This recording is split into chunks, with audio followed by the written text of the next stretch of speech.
was that? Nitro vanilla porter.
Get serious.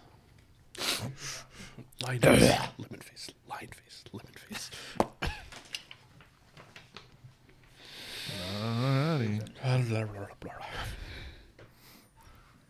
Sure.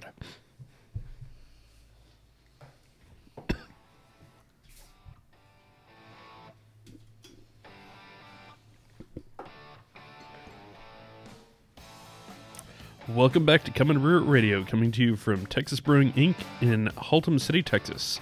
You can find us on the web at txbrewing.com. And be sure to follow us on Facebook and share with your friends.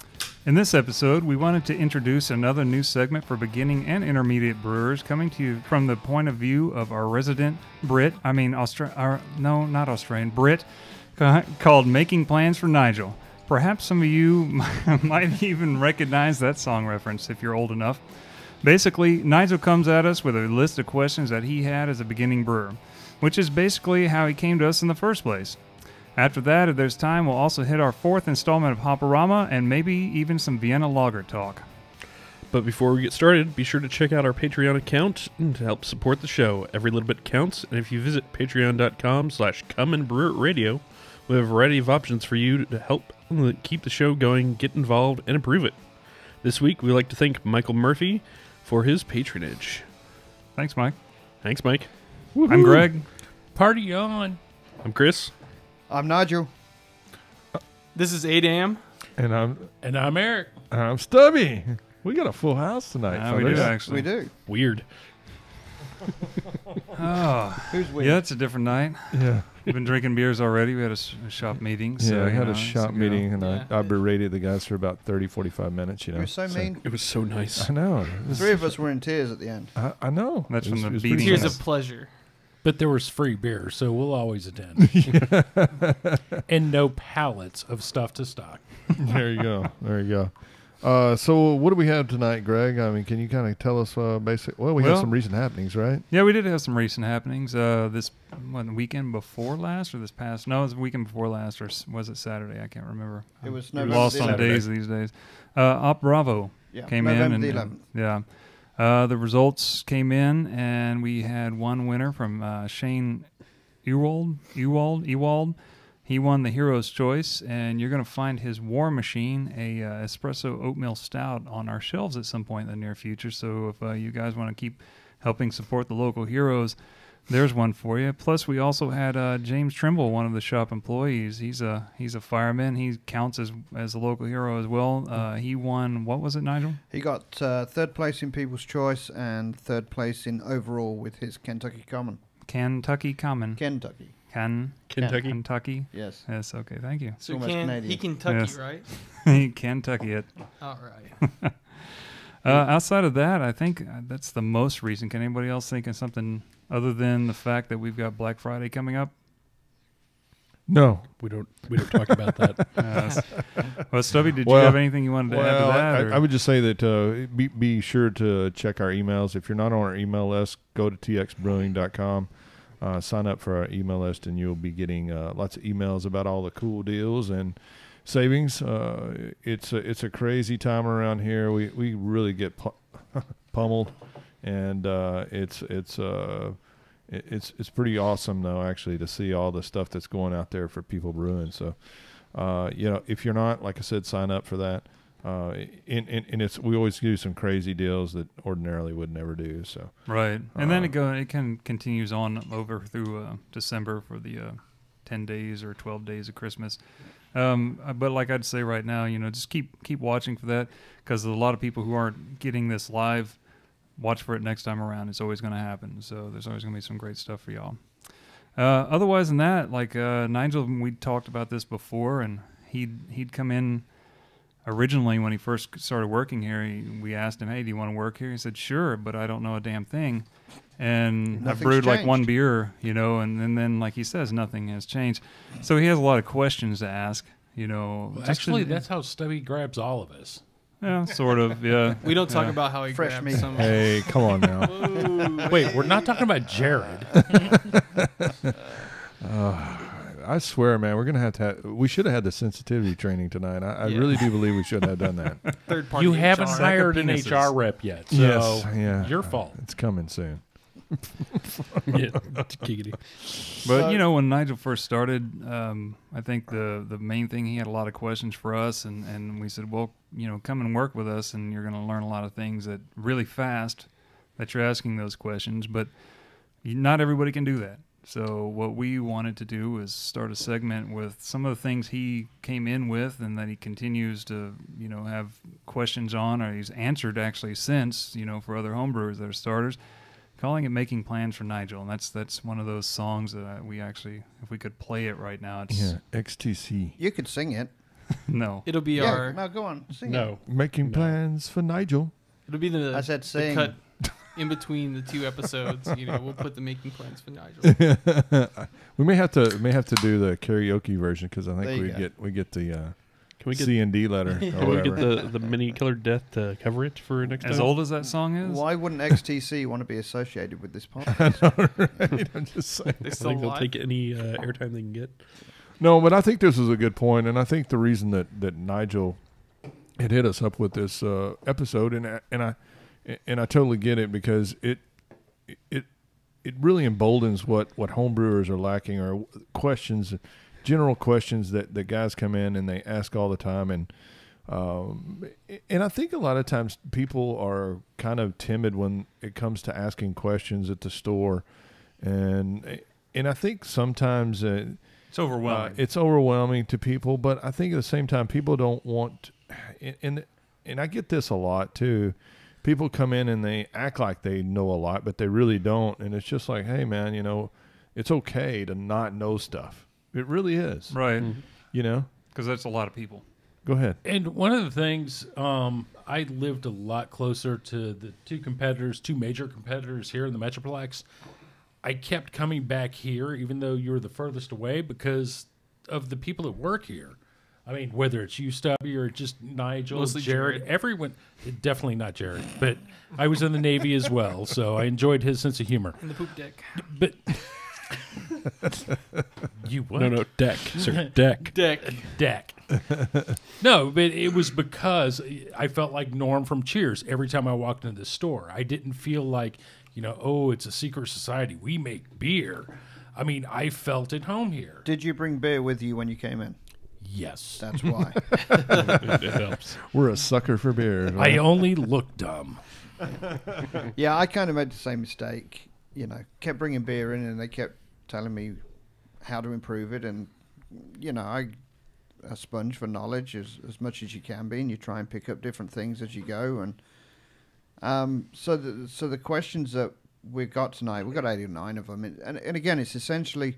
It's a start here. Yeah, it's an FAQ. You know, we working at the shop, we get these questions pretty regularly through new brewers, mid-level brewers, experienced brewers. They're questions I had. They're questions that we hear quite regularly at the store. Some of them I know the answer to. Some of them I don't. Some of them I'm going to be listening to the answers tonight and hopefully getting some extra knowledge too. So.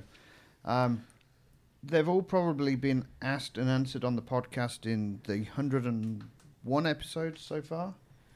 2 tonight, yeah, Okay. 101 so far. But I don't think they've ever been answered all as one episode and all on one podcast, so that somebody can listen in and get several answers all at once in a short period of time. Right. So that's the theory. And this can be a, you know, we'll see how it goes tonight, but it can be a repetitive thing. We hope so. I you know, mean, Nigel can't always be here. Most of the time when he shows up, he's bringing a lot of British beer with him, and We like that. we like to give him a little shit too, obviously. I mean, even his screw-ups are pretty damn good. Yeah, I do screw up. Every now and then. Every now and then, and I'm not going to complain, because you're like, hey, well, here, try this. I screwed this up. Yeah. And I'm like, shit, yeah. Yeah, but the next trip to England is in 3 weeks. Yo. And So stay tuned in the early- near Yeah. future. then, probably early next year we'll have a English winter warmer Boy. episode with some That'll be awesome. mild and maybe some British Golden House. Awesome. Excellent. So when do you get your new tap handles, new tap pumps? I haven't paid Adam enough money yet. Well, and so this kind of goes back to, you know, what you were saying, Eric. I think is really important because I had experienced that when I first started learning how to brew, and it was really intimidating to the point. And I guess back when I started brewing, there wasn't really, well, the internet was still, like news groups and crap like that. So I didn't really have a good Dinosaurs resource. still roam the earth. Yeah. In cat videos. But and it took you 30 minutes to download a 125K picture. But it was I kind of experienced that it even later on when I was coming in, and it was kind of like, what are you, stupid? You don't know how to brew, or it's like some kind of big secret. And I really hated that because it's really kind of a fun thing is I've been parts of different type fads and stuff like that, and at one time I used to teach swing dance lessons, if you don't go way back to that. But one of the things that I thought was really interesting is that I kind of felt that in that whole groove is the people that knew how to dance kind of looked down on the people that didn't, Right. kind of like, well, I'm better than you because I know how to do this. And I think because of that attitude, the whole thing kind of, went away. And I think that's the whole thing with homebrewing. I think if you don't teach people or try to help them do, or learn, the whole homebrewing community is going to go away. So I wanted a new attitude with that. And so I think this is a great deal for people that may not have homebrew stores like ours, that, we can kind of cover some of the stuff, the questions that you may want to ask or you're kind of nervous to ask. So, Right. And I think those are some of the good points to kind of cover tonight. Well, I mean, it's honestly, a friend of mine started brewing, and he told me about your place. I came here, brought my beginner kit. I sold Chris, his first grandfather, his first kit, and now he's employed here. I mean, I don't know everyone else's I'm not story. sure that's a good advertisement for the store right there. By the grandfather. Yeah. Well, as a matter of fact, we had a gentleman, I can't remember his name off the top of his head, but actually he sent me a couple of questions after the show last week. And, he asked me a couple of questions about the grandfather, and now he is a customer of Texas Brewing and a proud grandfather owner. So Congratulations. I can't remember his name off the top of my head. I feel so terrible. I should have known that. But I know with anyway. my experience, it wasn't so much. Austin has a pretty cool home brewing community as a whole, and we're blessed by the club that we have here and the people that we have here to have that kind of community. But I can tell you what sets you apart was the fact that I could actually come in and get something I needed, like bottles or Star Sand.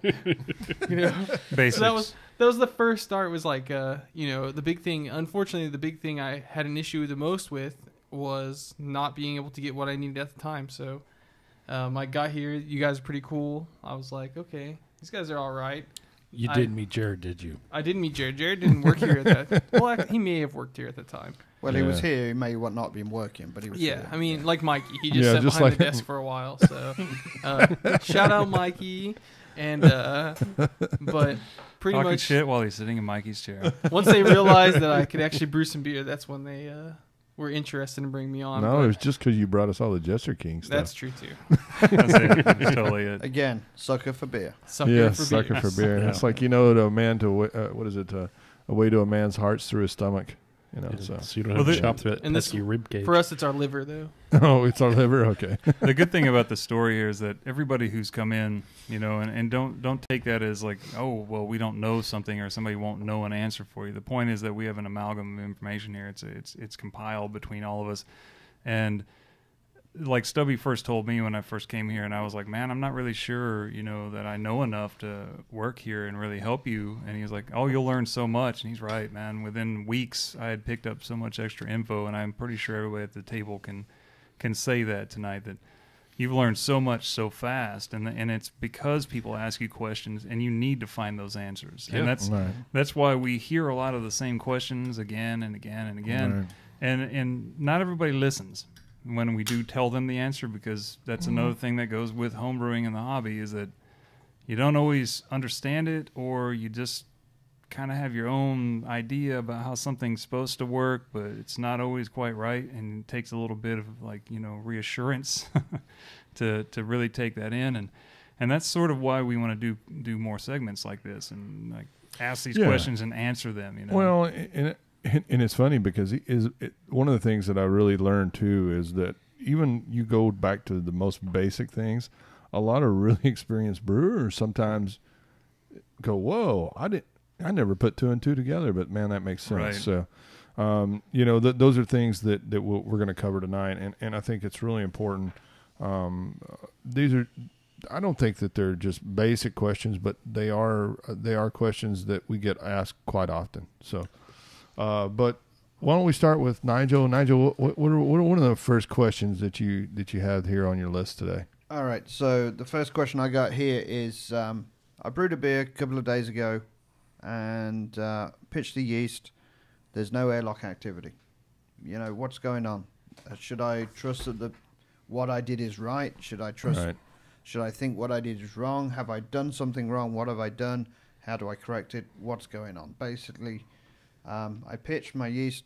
What's happening inside the bucket? Because most of the time, we start with fermenting buckets. It's opaque. We can't see through it. We don't know what's going on. So, this is a question that I get quite often, and I'll be honest with you. I'm going to get on my soapbox a little bit because there's so many different books out there, and they talk about, when you have so many bubbles per minute, then you transfer to your secondary. Okay.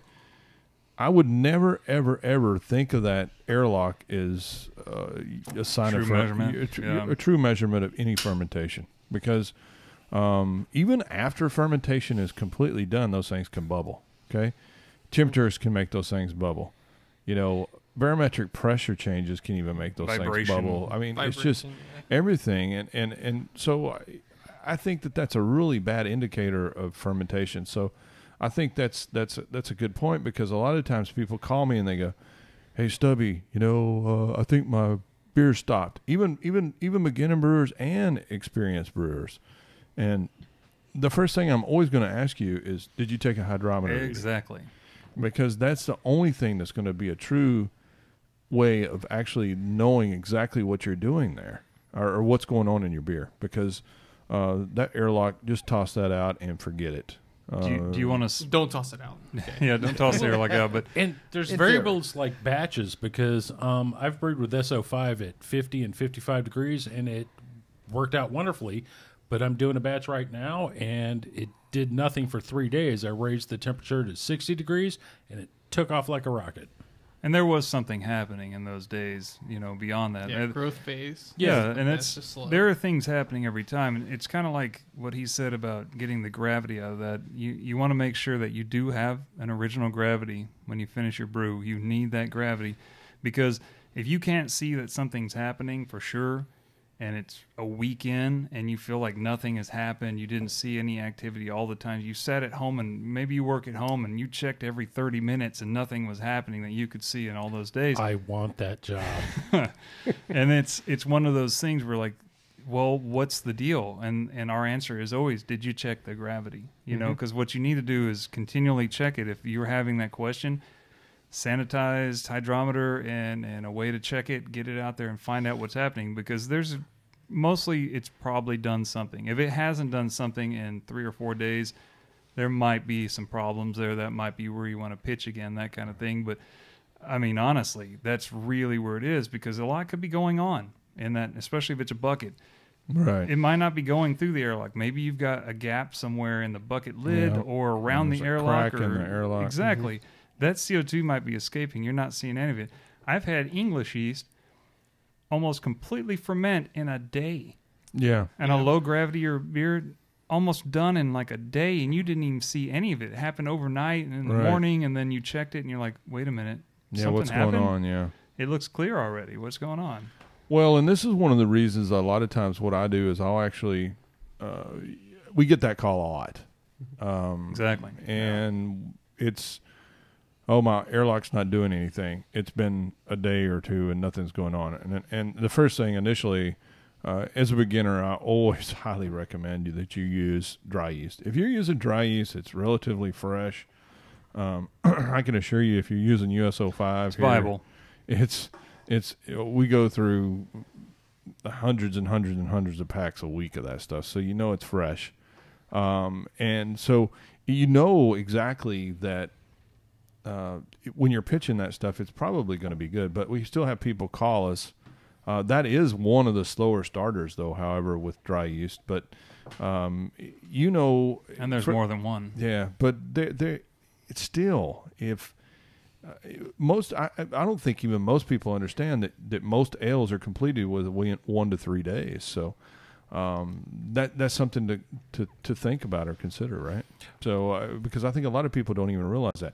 That doesn't mean that everything is done. Your beer's ready to be bottled after 3 days. It just means that the main part of your fermentation. So, are is the complete. 7 days for primary and 14 days for secondaries? That's just a good guideline.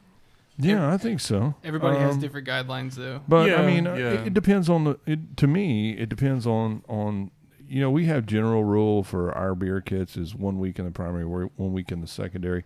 But you know, I typically say if it is a higher alcohol beer, maybe go longer in the secondary just to make sure that it is complete. Because think about this, this way I look at it: when you're doing high alcohol beers, you're basically giving as much sugar in a 10% alcohol beer, or you're getting double the amount of sugar in a 10% alcohol beer that you would in a 5%. So you're essentially shoving all of this sugar into one beer that you could have made 2 5% alcohol beers. So that yeast is under a lot of stress. So it may take a little longer. So yeast don't like CO2 and alcohol and all of that stuff. So, you know.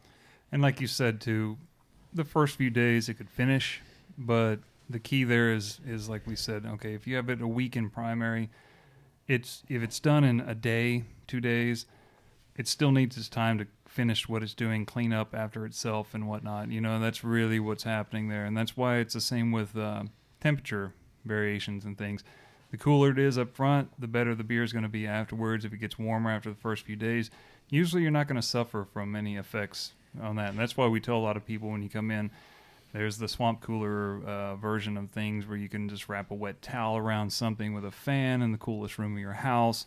It keeps it down for those prime points of First time. 48 hours. Yeah, Oh. where it really matters, you know. I thought And you were it's- going to say that's how you cool swamp ass.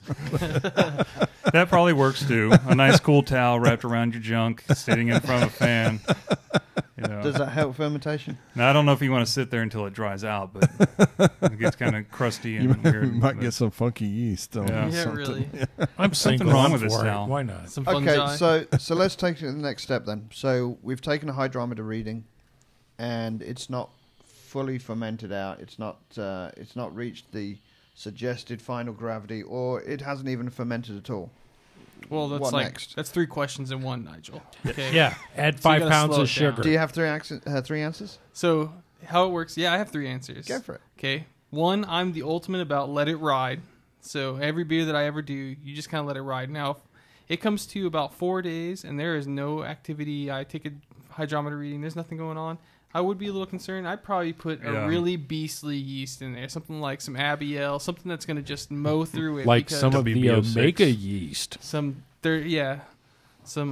something crazy that's just going to like go to town on this thing. The next thing is if it's not going, that's where you can let it ride for a week. Then you can rouse the yeast if you need to. Sanitize a spoon. Yeah, rouse them. I'm getting roused right That's- now. Arousing But- yeast. That's totally different. Wrong one. Just Sorry. shake the bucket even. But That's what the third was on You the can table. just- Oh, is that what sanitize Jared a calls it? spoon. Shake the bucket. I wouldn't shake the bucket personally, but you know, that's up Gently. To you. Gently shake the bucket. Gently 'Cause- stir. Gently stir with a sanitized spoon, and just kind of, pretty much, you're just telling the yeast to wake up. You know, hey, you're not done yet, and see what happens. And then the third answer is pitch some bread on it. I would have thought that would have been answer 1, 2, and 3. For me, but Pitch some English bread on it.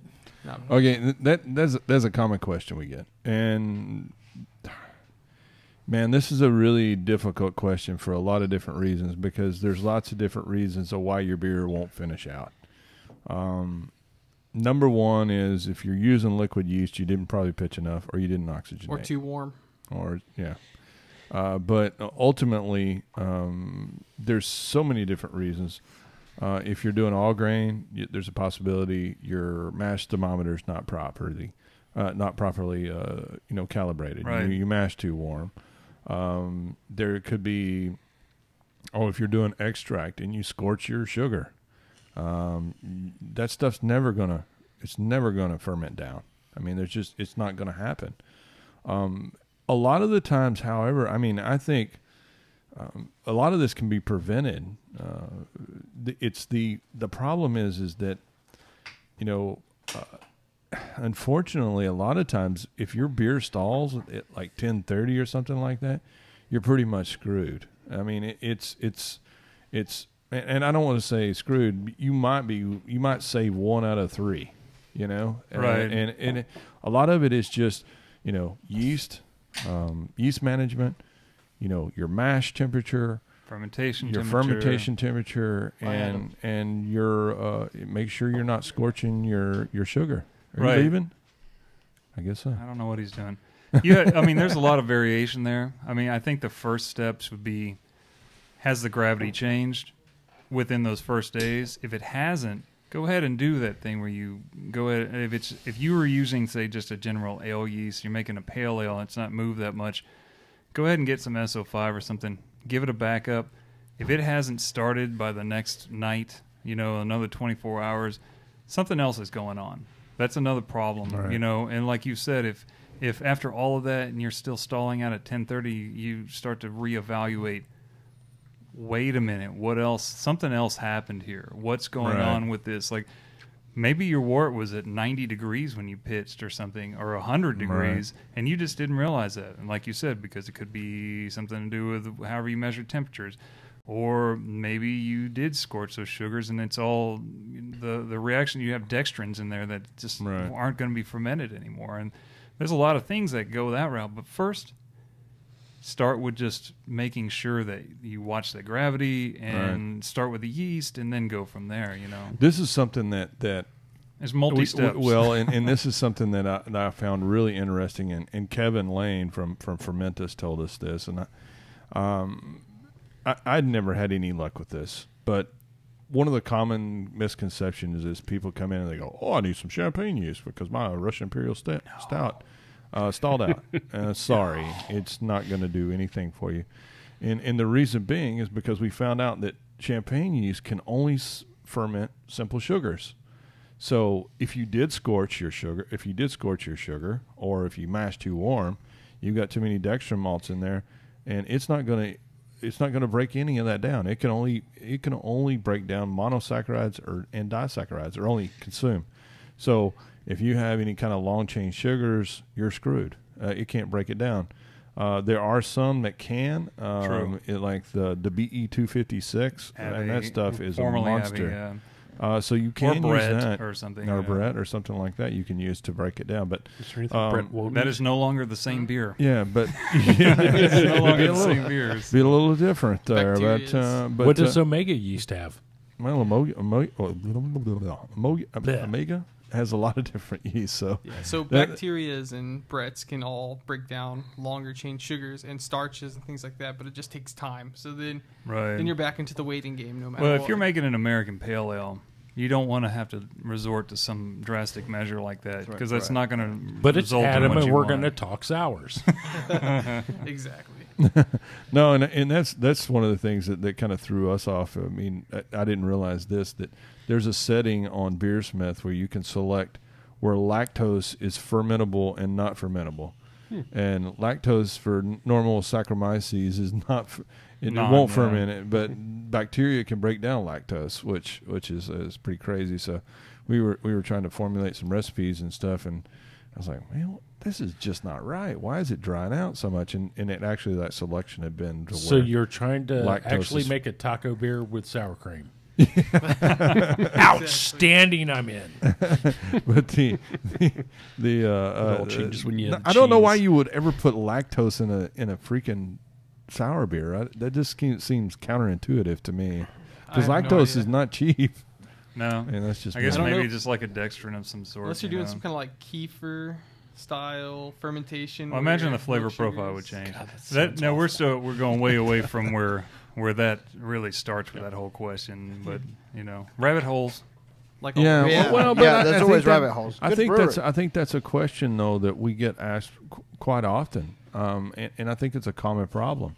But I would say 90% of the time that people ask me that they have a problem, I'll go.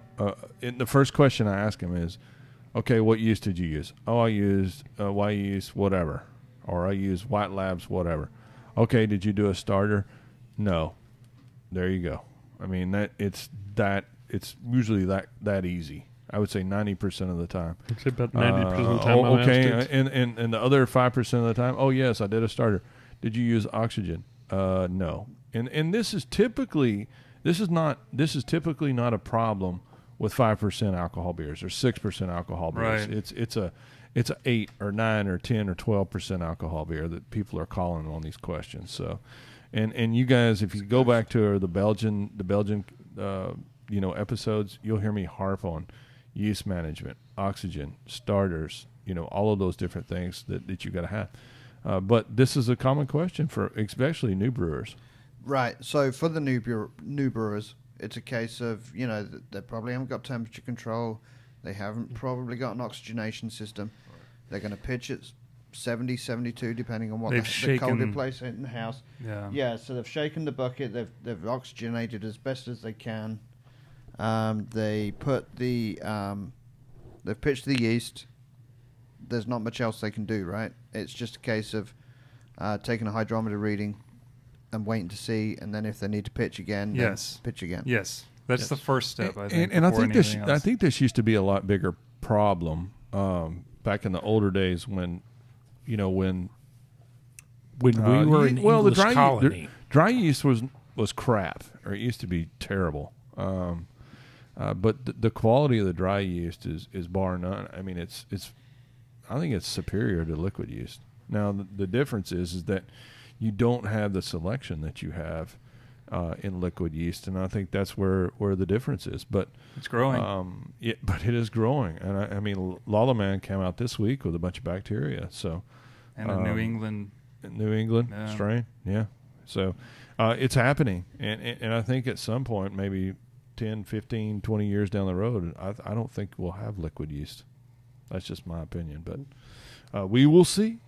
So we'll come back to yeast a bit later on. There's another question for yeast later. So next question, Nigel. Next question is, and this is a real common one for new brewers coming into the shop.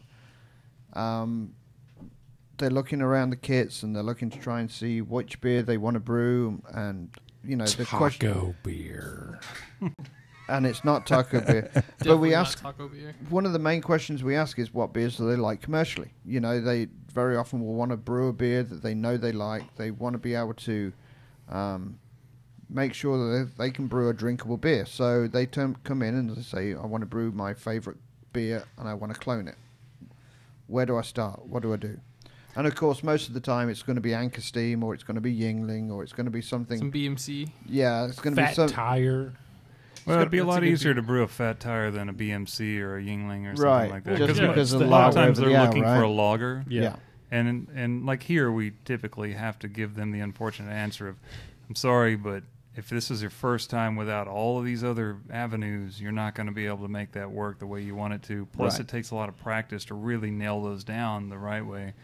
Now, when someone comes in with an ale that you could work on, like the fat Guinness. tire, that's easy. A Guinness. Well, yeah, the Alamo Amber Ale recipe, which that was my first, because I'm Right. like, I want to brew Fat Tire. Alamo Amber Ale, and I was not disappointed. Right, and it's like there are variants between flavors and things, but it's when you come in and you're looking for what you're wanting to do, the main answer to that is like, okay, let's talk about what beer it is in the first place. So don't get your hopes up about being able to brew Coors Light at home for sure. That is a definite no on any scale, unless you just have a lot of money to spend and a lot of time to devote. So, especially for a first timer. Now, when you go beyond that, and you find the next thing down, which is usually the question we ask, like, what's your next best beer that you want to clone if it's not going to be that one? Well, we'll either offer you something that we can say that is a good ale version that you can work on, like a blonde ale or a cream ale, like our Texas or Cool Texas cream ale. That's a great beer that's in that general range, but it's not still going to be quite what you were getting with the BMC beers, but it's really close if you especially take care of it, you know. So if you come in with a more direct version of an ale that you've tried, that's trying to think of something that's I want to make Pliny the Elder. Pliny the Elder. Okay, if you say I love a double IPA and you come in with that, Pliny the Elder is actually fairly easy to make. You know, it's a really basic recipe. All of us have probably brewed some version of it if we like that kind of beer. Nigel says hell no. If you're an American and you like that kind of beer, then you probably made that, you know. I got a passport. He's a citizen now, fool. I know. But it's one of those things where, like, if you like that, if you like an IPA and you like a double IPA, well, that was the standard for, and it is still the standard for many, many years. And it's like they're just variations. That's not the number one beer anymore. Yeah, but it was for so long that it may as well be. And it is now. Which holy crap, dude! I went to get a 4-pack of that. It's $14 now. Ooh. Right. For Bell's Two Hearted. That's dumb. Who farted? Yeah. But like with Pliny, it's like we all know that one. That's something we can turn back to. But the first thing you would normally do, and this is something you can do in advance of going into a homebrew shop anywhere, especially if you're concerned about like asking questions before you get there, is look it up. Look up the beer. There are so many versions of recipes out there, but what you want to do is find a whole bunch of them and find the common denominators between them. You know, typically there's going to be, for beers like Pliny, there's going to be multiple recipes, and some of them are going to be different than others, but you're going to find the exact same thing in a whole bunch of them. And it's base malt with a little bit of crystal. I think it's I want to say crystal. 10 or 20, and then some corn sugar to lighten the body, and then a shit ton of hops. And that's the whole part of it that really matters about that beer, is making sure that you get that hop schedule right, and you get them in at the right time, you get all of them in, and then that you can deal with that hop matter, because that's a lot of hops in a batch. And if you're a new brewer, that's a lot to deal with. So you need something to deal with that, or you're going to lose a lot of beers. So you might actually have to ask questions more about, how can I increase my volume to make sure I still have a 5-gallon batch after this when you make something like that, versus other questions, you know, because it's really basic. Then it's yeast management to make sure that you get the cleanest beer out of that. Right. Well, and here's one thing I want to say. There's a couple of points I want to make on this. Is first, you know, don't be disappointed if you're trying your beer and you're trying to make a clone. That you taste it side by side to your favorite craft beer, and you get their recipe and you try to make it, and it's not exact. Right? It's okay. And you know what? You're probably never going to get it exactly alike. And the reason being is because if I brewed my batch of beer on my system and Greg brewed it on his system, and we use the exact same recipe, the exact same amount of water, the exact same water, the same yeast, and he took it home and he fermented in his fermentation fridge, and I did in mine. I guarantee you, it's going to be completely different. Not completely. It's going to be there are going to be some similarities, but subtly they're going to be different, and that's okay, as long as you enjoy the beer or whatever you're making. And if you're doing a clone recipe, that's cool. You're going to, if you like that particular style, you're probably going to get pretty close or in the ballpark. But it's not going to be the same beer, and that's okay. Right. And that even goes to say, even for me, even repeating, you know, it's just when you're brewing on such a small batch, don't expect it to be the exact same every time, because it's not going to be.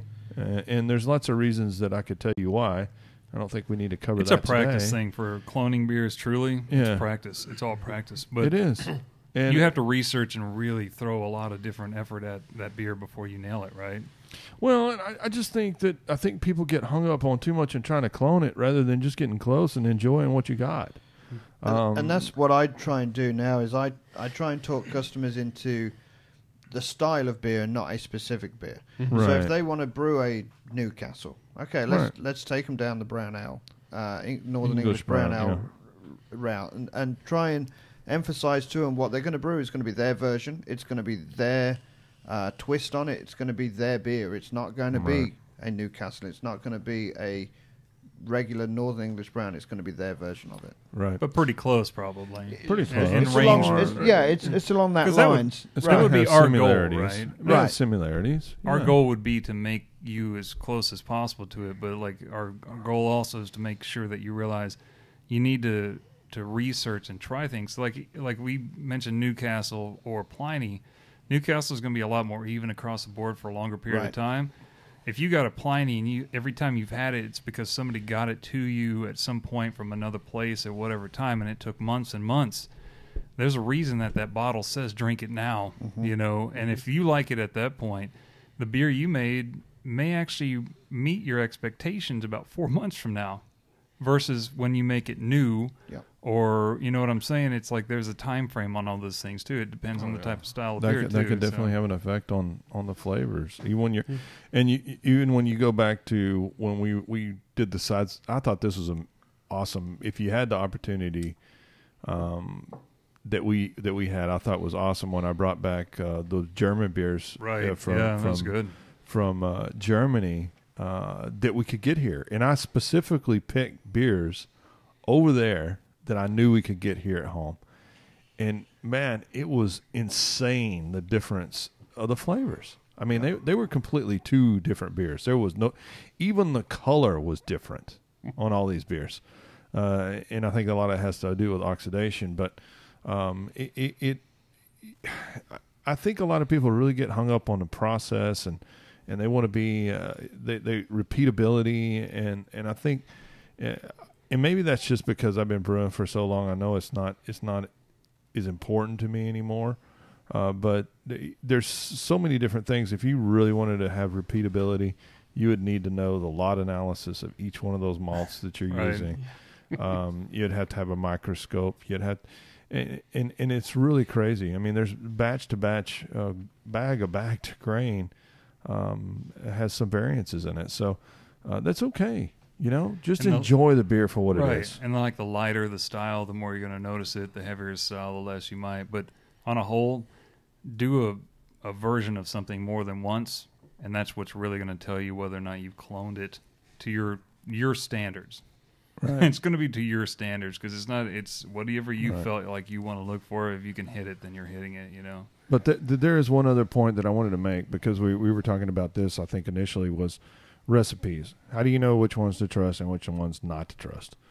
I can assure you I get recipes brought into the shop every single day, and I'm going, what the hell is this? Okay, 6 pounds of crystal.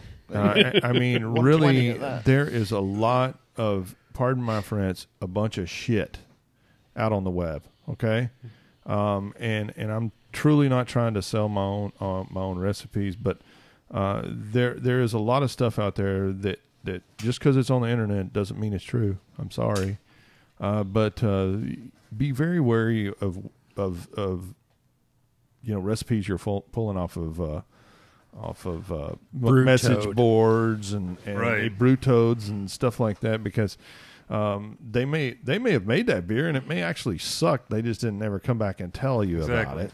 That might have been one time that they put it out there, or they never brewed it. So, I mean, here's been my practice over the years and here's the reason, I tell people to start with, when they're shopping with us, our kits, because a lot of these are recipes that I've been developing over 15, 20 years. And when I say that, it's not to toot my own horn. It's just I've done the hard work for you. Well, it's not just you; it's the employees as well. There's awards attached to those recipes, like Pliny. For sure. Try Horseshoe Bender. Yeah, exactly. That's pretty much the beer you're looking for. And I think that's why I've never really gotten into the whole. You go to a lot of homebrew websites and they got this clone and this clone and this clone. I'm not going to do that because. Even if it's legal, I don't like because people are going to be disappointed if I'm doing a Blue Moon clone and it doesn't taste like Blue Moon. It might be a good beer, right? Mm-hmm. But I think especially beginning brewers are really going to be upset about that. Right. When they think, oh my God, and they're going to judge their own beer based on it doesn't taste like Blue Moon, rather than it may be better beer than Blue Moon. Probably Which is better than beer. Standardly true. Yeah. It may be a better beer than Blue Moon, but the problem is and you know it's one of those things that you really get people get really hung up on it, and it's like, man, just brew the beer for what it is and enjoy it. And now I'll say this, you know, hey, if you like Moose Drool, yeah, I like Moose Drool. Okay, well, you might want to try our Baytown Brown. That's going to be something similar. It's not exact. It's going to be in the same ballpark as Moose Drool, but it's not going to be The style's the same. The style's the same. It's in that same area. But I would say, look at books. Look at BYO. Look at Zimmergy, whatever. And those are probably pretty solid recipes. You know, look at Drew and Denny's books. Those are they have some solid recipes in their books. You can always email your favorite brewery as well. You know? And a lot of these guys will actually help you. Yeah. A lot of them are homebrewers. Yeah, so. exactly. Yeah. So, but I'm going to get off my soapbox now. No, you're good, because what you actually did was seamlessly transition us into question 3, which was which recipes can be trusted. Right. Okay. So, you know, my story was my fourth beer, I think it was. I brewed a few kits and whatever. My fourth beer was that I wanted to brew Tim Taylor's Landlord from England, which is one of my favourite beers. How do I do it? I went on to a couple of different websites, came up with a few alternatives, and I brought those alternatives into the store. Right. And we're not joined tonight with Medieval Pete, but he was the one who took the recipes and said, well, what is it you're looking for? This is going to do this. This version's going to do that. This one's going to be more malty. This one's going to be more hoppy. What's the beer like? What do you like from that beer? What do you not like from that beer? In which case, and we amended actually both of them to come up with the recipe that I brewed and have pretty much stuck to for since then. Right. You know? And like you're coming in with a recipe that another thing too is like when you make a choice on something like that, if it's hitting what you want it to hit, then that's what matters. Right. I've found that there are some recipes out there, especially for beers that are fairly common, that are actually kind of hard for anybody to really nail down on like the ale level. And I feel like that's sort of one of them. There are a few of those English beers that amazing homebrewers have a really hard time just getting just right. And it's probably because of a variety of reasons, you know, like how did you drink it? How fresh was it? Right. What maybe was the brewery doing that was different than whatever, like, you know, things that you don't know that are just Was it bottle conditioned? Was it served Yeah. in an English pub? Was Right. it out of a can? So what I've learned since that day was, instead of I've got to brew Landlord, I've got to make it as close as I can to Landlord because that's the beer I enjoy and that's what I want to drink. What I've learned now is I've brewed it many different times and many different ways, and I've made slight alterations here and there. I just now know it's a great English beer that I can drink and enjoy anytime. right. It's in the Landlord profile as such, but it's not Landlord, and nor will it ever be. I like your landlord. And, good. and nor Yeah. ever should it be, because to me, Landlord is the Holy Grail, and it's going to take Well, a while like, for me to get. like I'm saying, there are a lot of people that chase styles, Right. Specifically from a certain brewery, a certain beer, and they never Nope. quite hit what they think it's supposed to be. And they might, like, someone else might drink it and think, oh, that's it, you know. So it's one of those things where don't think that you can achieve perfection in styles with clones at any point. Just do the best you can with the most research possible. Yeah. So speaking of Landlord, we have got another experiment coming up because I've done it with water additions this time. So. Oh. Okay, so what was Little Brit? My Little Brit beer was a 3.5%. It was going to be a dark mild originally. I screwed up somewhere along the line with the malt profile, so it turned out to have the malt profile of a standard bitter, but it did have a little bit of pale chocolate in there, which shouldn't be in there. But it's got the hop profile of a mild, so it was a bit of a hybrid beer, 3.5%, just simple English beer. So it wasn't anything too complicated. What but yeast? It was the Empire yeast, I believe. Mangrove Jack Empire, I believe. So, Which, man, I got to tell you that Empire, the Mangrove Jack, I was kind of worried about the Mangrove Jack. The changeover from the British yeah, Ale. well, what just everybody the misses. whole lineup actually. I miss the workhorse. And I got to tell you, it's probably one of our top selling dry yeasts now. It's really done well. But yeah. the New World Strong hasn't really caught on, has it? It's been Empire and that Liberty Bell for the English man. side of it. Yeah, Yeah. Liberty Bell's really good yeast. So Yeah. all right. So yeah, I mean, as far as that last question was,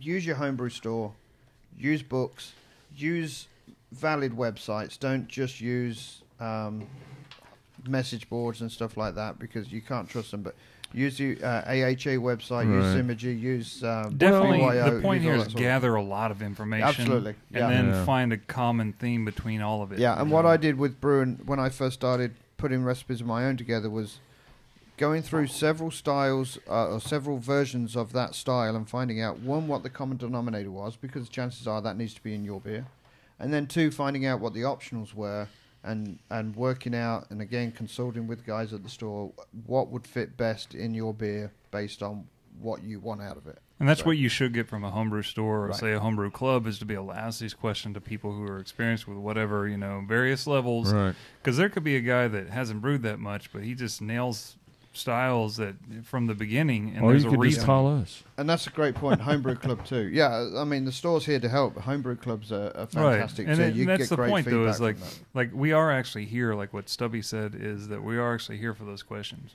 We get that a lot, and don't be afraid to give that call in. It's like, I Only want to if you're do buying this. from us, though.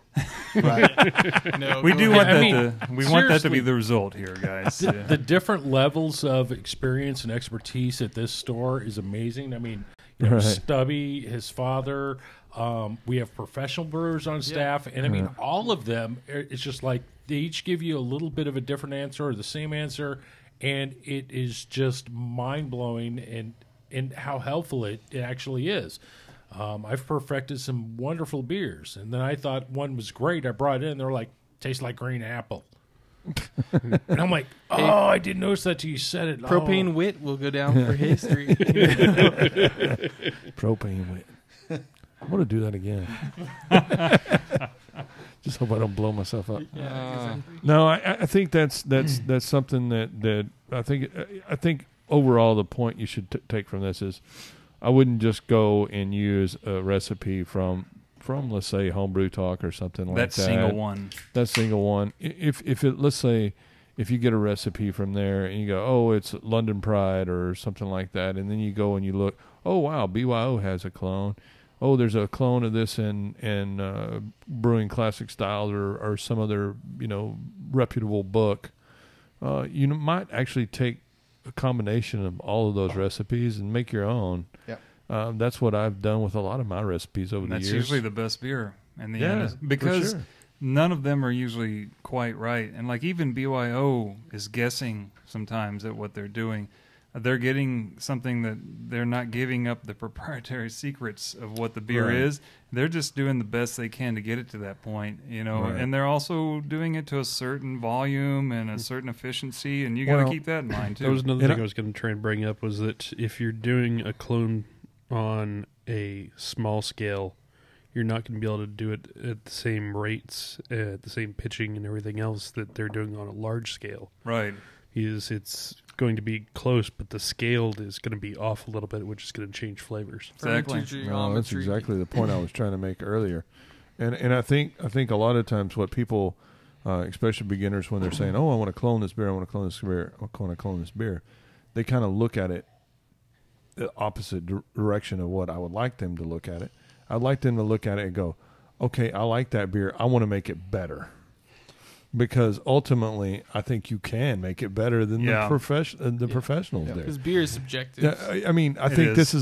this is a great point because it was funny because Adam and I we really liked this Maduro Brown from Cigar City, and so we sat down and we tasted it and we're like, man, I think it's this. I think I think we should use this caramel malt and we should use this pale chocolate and We should use some, this amount of oats, and we brewed it up the first time, dude, and it turned out freaking killer. It was freaking badass, right?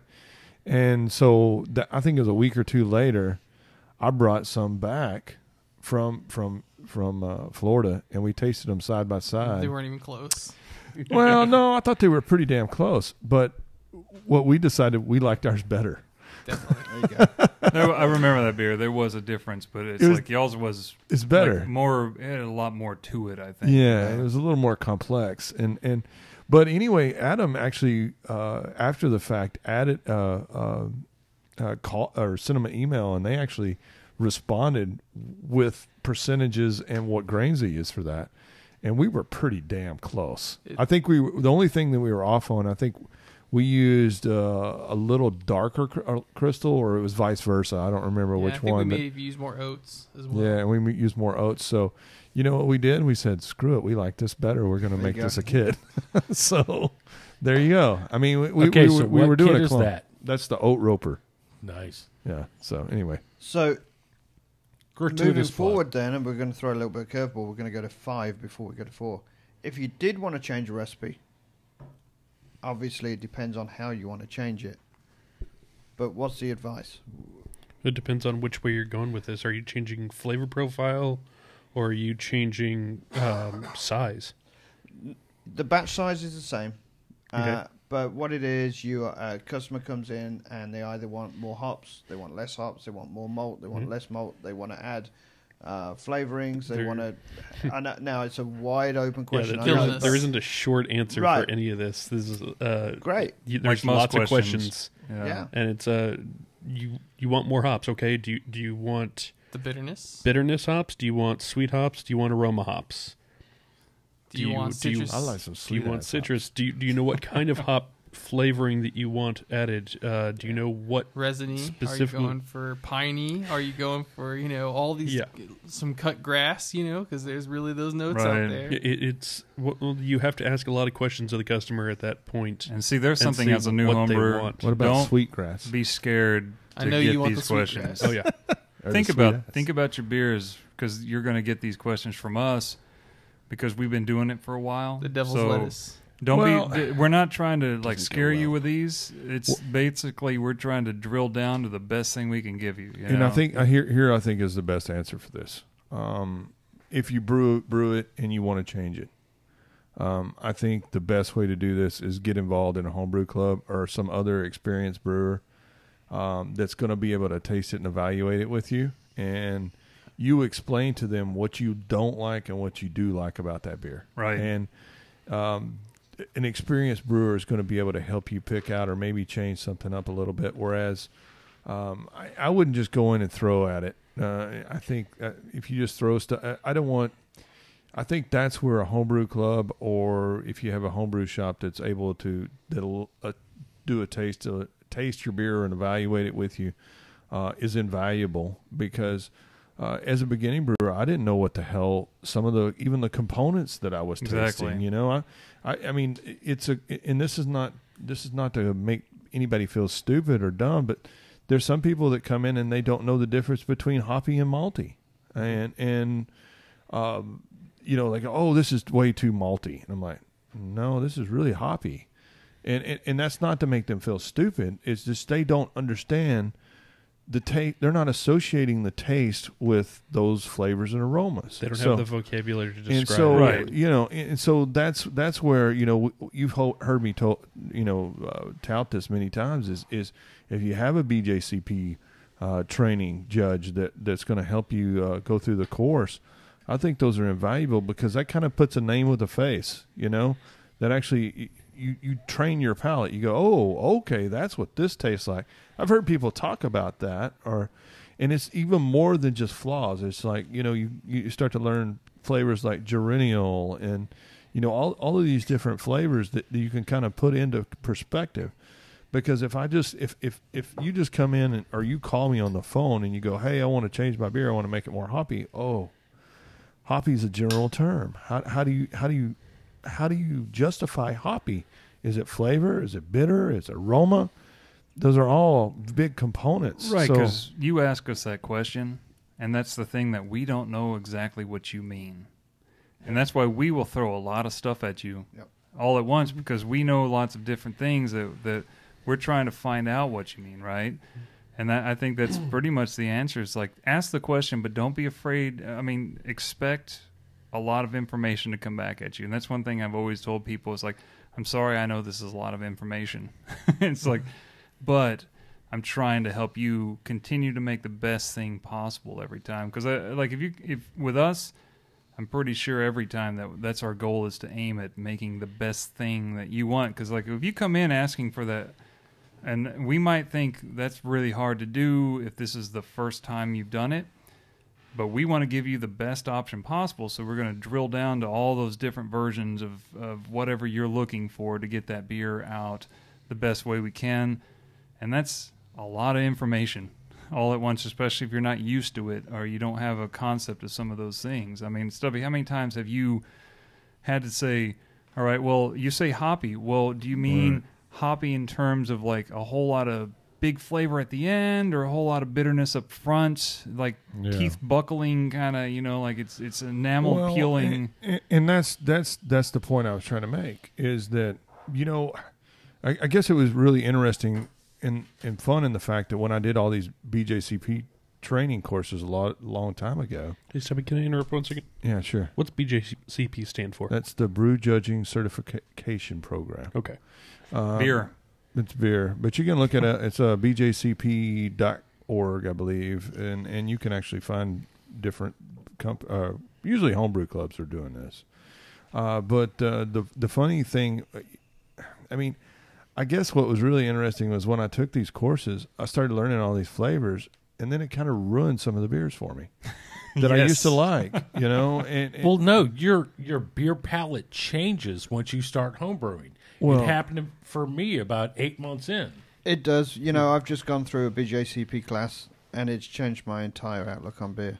Both stuff that I brew and commercial beers. Some commercial beers I can't drink at all now because it was 8 months into brewing, and I'm like, Fat Tire got more amazing. Yeah, and don't get me wrong, it has done that too. But it's opened up my palate to understand more about different variants of beer and different types of beer that I wouldn't necessarily have tasted before. But it's also pointed out a lot of flaws in other beers that I hadn't actually appreciated. Not just in the beers, but in the way it's served at various locations. Yeah, absolutely. And yes, it has taught me a lot about my own beer, which is my primary reason for taking. Yeah, the Australian actually likes Belgian beers now. I think we've all agreed that we're going to stop on the joke. Okay. This Australian actually has always enjoyed Belgian beers, but it has a better appreciation for them now. And going back to what become Australian. I was going to use the sharp end of the corkscrew like a true Australian. Back to what Stubby was saying earlier was... Okay, so something, going back to understanding malts, understanding hoppiness, BYO came out with a magazine about 2 years ago. It was called Smash. Single malt, single hop. Understand the both. It was a great one. I did about 4 recipes where single malt, single hop, and I was just like, oh my goodness! It opened my eyes. It basically unravels what that malt is and what that hop is, and it gives you the basic information. Some of those beers can be very two-dimensional, just malt and hops, of course, but not have any depth. But doing the same malt and the same hop, but at different times, it explains and explodes the difference between, bitterness, flavoring, and aroma. Right. And English beers especially, they're really not complicated. So I wouldn't say they're smash beers, but they're, they're pretty close. I mean, they're base like malt, very little bit of crystal, and away you go, right? Yeah, that's it. Yeah. I mean, you just have a little bit of crystal malt to balance the hops. One of the two. There you go. Yeah. And you have a couple of different selections of yeast too. So right. But at the same time, I think English beers are kind of like in the same. I don't know. It's one of those things. I always tell people, you can easily brew an English bitter, or you can easily brew a Belgian beer. Right. Right. But once you start to refine your palate, you start to realize, wow, okay, these are different. So. I can get in the ballpark of this Belgian beer. I can get in this ballpark of this English bitter, but I really got to hone in on it better. You know what I mean? Does that make sense? Yeah, I mean, they're simple beers to make, but at the same time, if you really want to make them phenomenal, there's little nuances that you have to gain, and you have to be able to get there. And I think common misconception with beginning brewers is, I can make a Belgian beer. That's easy. You just throw this in, and it can ferment at room temperature, and boom, boom, I got a Belgian beer. Add coriander. You have Belgian. Yeah, so it's one of those things that I think if you can make a good Belgian beer and it's very drinkable and it has a lot of alcohol, but is it as good as something like Westmalle or something like that? Probably not. Right. You know, so those are things that you can really look at, and so Adam is leaving the building. See ya, Adam. Mr. Fingers that are fat, goodbye. Mr. He's kept his wife waiting out in the Chubby back Fingers room is for an leaving. hour. So, I went out anyway. there. She hit me with a stick. Said, "Get him the hell out of there." but to round this one off, even if you brew a beer that you don't like, get some feedback, either from your homebrew club, from your homebrew store. Get some feedback. You may have brewed the best beer in the world. It You may don't just know. not be something that you like. You like, exactly. So and get that's some happened feedback. to me when I was a beginning brewer. I had brewed a California Common, and I thought it was terrible. And I took it to one of my homebrew stores, and they're like, "Oh my God, I love this! This is fantastic! You can bring me the beer, you know." Yeah. Well, But I thought it sucked. We've So- said that many times too. Oh Well, yeah. no, same thing Sucks. happened. Mikey and I, we were on a team. We brewed an Iron Mash. All of us on the team hated it, but everyone that drank it was like, "Oh my God, this is amazing!" It was a lemongrass lager, and we thought it sucked, but everyone else loved it. And the other piece of advice I would give on that also is give it time. Yeah. Because Yes, your beer will time, change. time. Yeah. Absolutely. So, Yeah, though, when you said Absolutely, about the I'm Pete. perfectionist thing, people are really bad at when your Sorry, own beer. It's inside like joke. you're really bad about being a perfectionist about your own thing. Like, I can't think of how many things that I don't like, but everybody else says I think it's totally fine. Right. And here's one of the things I've had this come up a couple of times since we've done the podcast, and they go, "Well, we don't have a homebrew club in our area." Well, good, start one. right? You know? Yeah, it's not that because hard. It's really not that hard. You can find some people that are interested in craft beer, even if it's just a craft beer club, and because we have a lot of members that are just craft beer fans. They are not homebrewers, and that's okay, man. You know, they appreciate what we do. They appreciate craft beer, and they come to our meetings. I know there's guys in our homebrew club that probably brewed one time in 15 years, but Westlake. that's okay. That's only just saisons. He only brews those. He brews one saison a year, and that's it. He may do Iron And he Mash. uses his coffee pot. and then he piggybacks onto Andrew's beers to get a medal at Blue Bonnet. Yeah. That's greatness, man. Isn't he like a Kiwi and you're an Australian and that's a whole problem? No, he's an Australian and I'm a Brit, and I have some sympathy for him because of that. But So you guys think you're giving him a hard time by calling him an Australian. All you got to really call him is a Scotsman, and that really I know. pisses him off. I won't do that because he might knife me. Yeah, no, I'm half Scots. No, thank you. FCC don't We're rule not going to podcasts, claim right? them. Yeah, FCC. Anyway, okay, so do we want to take a quick break We and can then take come a break. back? Bad idea. Yeah. Let's take Yeah. a quick break and then we'll come right back and we're We going do to have get more into about questions.